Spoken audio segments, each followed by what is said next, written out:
Hey, what's going on, guys? My name is Gio, and today I'm going to be talking about the origin and success of Vans. The truth.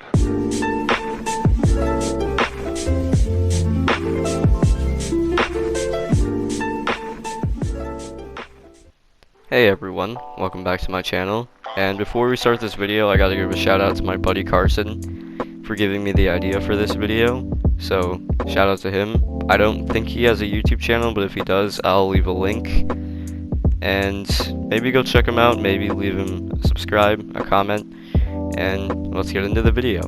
So, just to be clear, today's video is going to be on the shoe brand Vans, not the Vans that your creepy uncle drives with free candy. Yeah, I'm sorry I didn't include that joke, I just felt like it needed to be in there. And yes, just to be clear, it is going to be on shoes. So, with that, I'll get into the video. Vans was started on March 16th, 1966 in Anaheim, California. Vans were started as a shoe company that was on 704 East Broadway Street and was actually called the Van Doren Rubber Company, which was named after their creators Paul and James Van Doren, who sold the shoes to customers in public and did fairly well at the time. On the first day of their business, they had actually managed to sell 12 pairs, which is kind of crazy for a small business. And the reason why people would buy it is because they would have their shoes made the same day and picked up. Now, fast forward to the 1970s, and a ton of skateboarders are seen wearing Vans all over Southern California. Like, you could look at any skateboarder and they're most likely wearing Vans because it was meant for skateboarders. And as we move into 1976, Vans released a new style of shoe known as the Era, or the Vans number 95, which was very popular considering it was given a padded color and came in many new color combinations that it had never seen before. And it just added to the popularity of Vans. And during this time, Vans had also released its Vans Off the Wall logo in 1976. But now, in 1977, there were two new shoes that were added to their marketing. This would be the old school and the classic slip-ons, which is what we call them today. But back then it would be called the Vans number 36 and number 98. And the old school would become popular for its iconic stripe on the side, which was nicknamed the Jazz Stripe. And there would also be the classic slip-ons, which would be very popular and arguably could be the most popular shoe today, considering its most popular one is like the just simple basic white checkerboard design that goes on the shoes. And by the end of the 1970s, Vans had 70 stores across California and was also selling their shoes nationally and internationally through their dealers. And now in 1978, Vans had also released a new style of shoe called the Skate High that was called the Style 38 at the time. And the Skate High was a shoe that was meant to look stylish that would also shield bones from being hit by a skateboard that was catapulted at them, or if just a skateboard managed to hit their bone that was sort of sensitive. And that would be probably one of their most popular shoes at the time, considering a lot of skateboarders thought that it was a really great idea, considering it would protect their bones, because that was a big struggle that happened to skateboarders at the time. And true, they were having a very great company and a lot of great profits at the time, but all great things must have a bad thing at one time. The bad thing for the Vans Corporation was in 1984 they actually had to file for bankruptcy. And yes, they had to file for bankruptcy, but luckily in 1987 they had managed to pay off their $12 million debt as well as finish stage 1 of their process.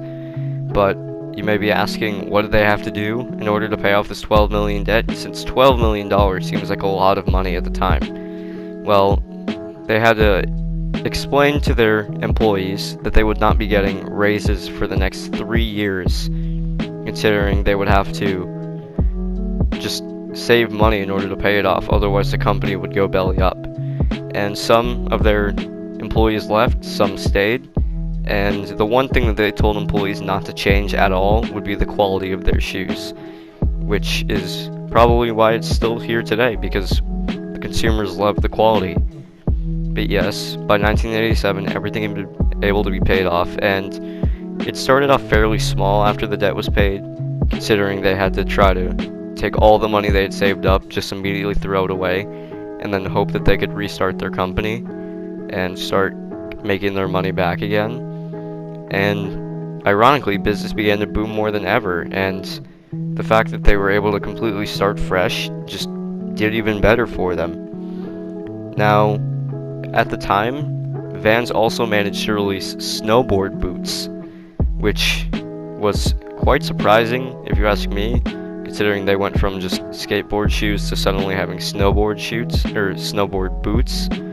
And they were actually sort of popular with everyone, and a few people managed to win championships in the Olympics using their own snowboard boots, which I don't think it was Shaun White, but there were a few good athletes that were snowboarders that would use the boots as a way to snowboard. And they also began to open their first official indoor and outdoor skate park on the block that was in Orange County at the Orange Mall, which is in California. And this was just another big step for them as they managed to open their own skate park, meaning that they had to be extremely successful for this to happen. By 2004, Vans had managed to create a tab on their website, Vans.com, that was completely innovating the way that they were able to make Vans and make profits, as now customers were given the luxury of being able to completely customize their shoes so that they could make it perfect the way they wanted. And it worked, as more and more the profits were just coming in. It was like in 1984 they had one of their roughest times, and then they never looked back. Now jump to 2007, and the Vans are making collaboration with pop culture like The Simpsons. What do I mean by this? So companies like Fox actually would license them to put characters like Bart or Lisa Simpson on the shoe. And they also managed to do collaborations with The Nightmare Before Christmas, which is still a popular brand today. And they would also put rock and heavy metal logos on their shoes, and people would enjoy buying these and wearing them. And it just completely skyrocketed the profits more and more every single day. And as of today, Vans has stores worldwide, as well as even a house of Vans that they have in London. And it's one of the most popular shoe brands today for its modern and comfortable shoes for skaters and customers. Anytime you go to a Vans store, it's always filled with customers waiting to try on their next pair and hopefully buy some. And personally, this might just be my school, but my school, just about 98% of the people that I see there are wearing Vans. And that might be shocking, but yeah, I don't know if it's because of bandwagon or people just really like their designs, but Vans are just more popular than ever before and just keep taking off as they're making new collaborations with companies, it seems, every year. And their shoes are also at a reasonable price, as most of their shoes are only like $50 to $90 versus other shoes that are like in the 100s. And Vans just became one of the most popular companies for its cheap price, its good looking shoes, and the quality of it, regardless of whether you're a skater or not. And anyways, thanks for watching. Please consider subscribing and hitting that like button, maybe leave me a comment. And again, thanks to Carson for the idea, and as always, stay awesome and stay quarantined. See you guys later.